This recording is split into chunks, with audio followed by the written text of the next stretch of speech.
Everyone, welcome back. Wednesday, 11 a.m. You know the deal by now. Got a couple of questions for today.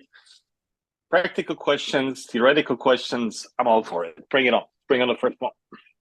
Hi, everyone. So the first question is, you always talk about the neutral hip.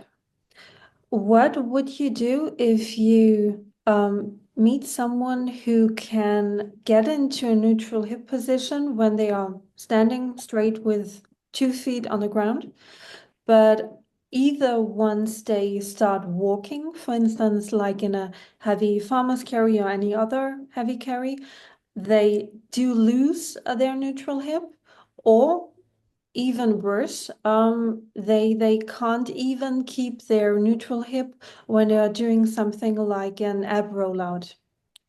Mhm.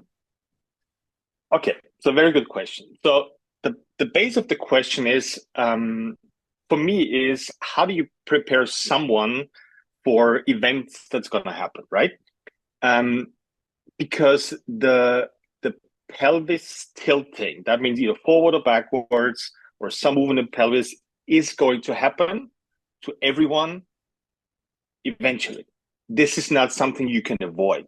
The only thing you can do is prep as properly as possible for it, so um, it doesn't happen to be a problem once you're under heavy load. Okay, so let me explain. Everyone's hips shift and tilt when they're walking, and that's fine. There's nothing to fix there. Zero. There's no stress on your spine. Like leave it. All right. This is nothing you should fix while training people how to walk, right? Mm. Nothing to fix there. Okay. So your or my approach depends on, okay, what is your goal? Is your goal to just keep walking with your dog and whatever, do some garden work? Okay, we'll do some basic stuff.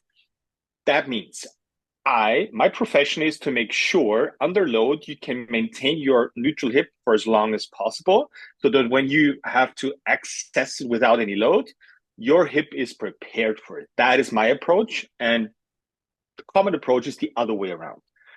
So I'll prepare you for whatever it's coming. So I'll do quote unquote extreme stuff for you, so the normal stuff is super easy for you. Mm. Quick example.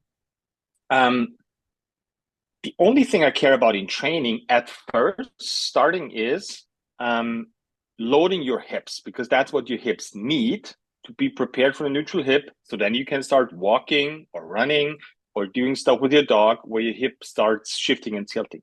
That is normal.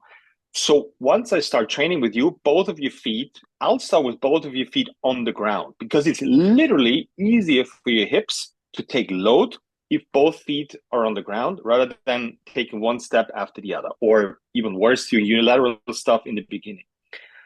So I'll prep your hips to bear load with a neutral hip, with a neutral pelvis, and then you can do whatever you want afterwards. And the only thing I care about is, what is the thing afterwards? What's the worst that can happen to your hips? Is that a 300-kilo squat, or is walking with your dog?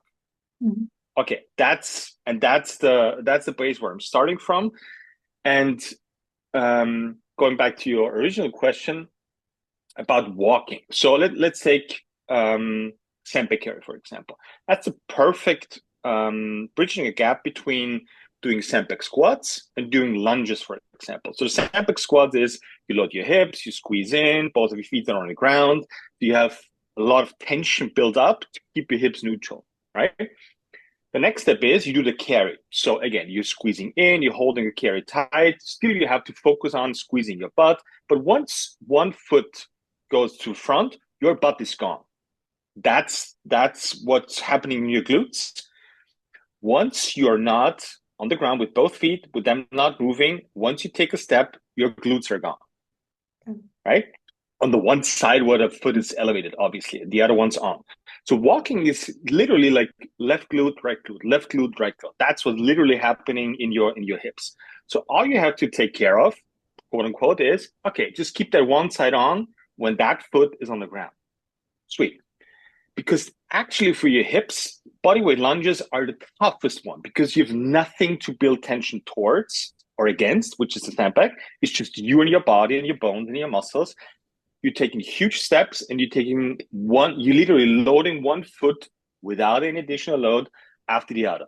That's what we see happening in bodyweight lunges. That's what we see most of the bones displacing. Way less than when people do sandbag squats with dangerous load or external load where people are so afraid of loads. So actually it's the reverse. It's a reverse project when you actually look at what people are doing in reality, in training, in the gym. This might be a dumb question, but if you have someone doing lunges with two barbells, is there less display with two dumbbells? I'm sorry.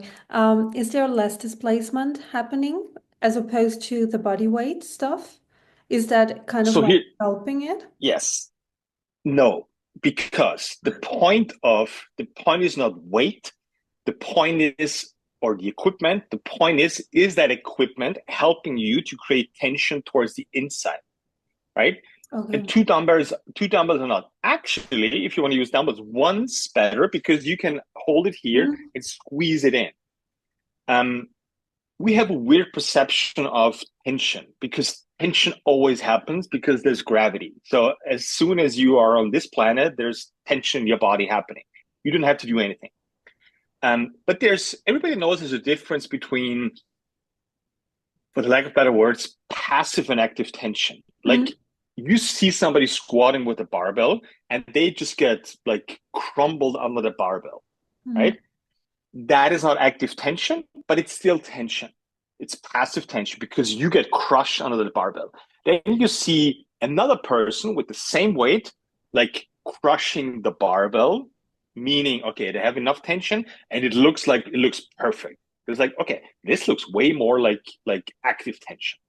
And I'm gonna go back to this. What you can do to have active tension rather than passive tension. And one is create tension towards the inside with stuff in between your hands. This is what we've done for thousands of years until 150 years ago when the barbell showed up. That's all I'm saying. This is what we've done, creating tension towards the inside with stuff in between our hands until 150 years ago. That doesn't mean the barbell is bad, on the contrary, but it just takes more effort to learn how to do that.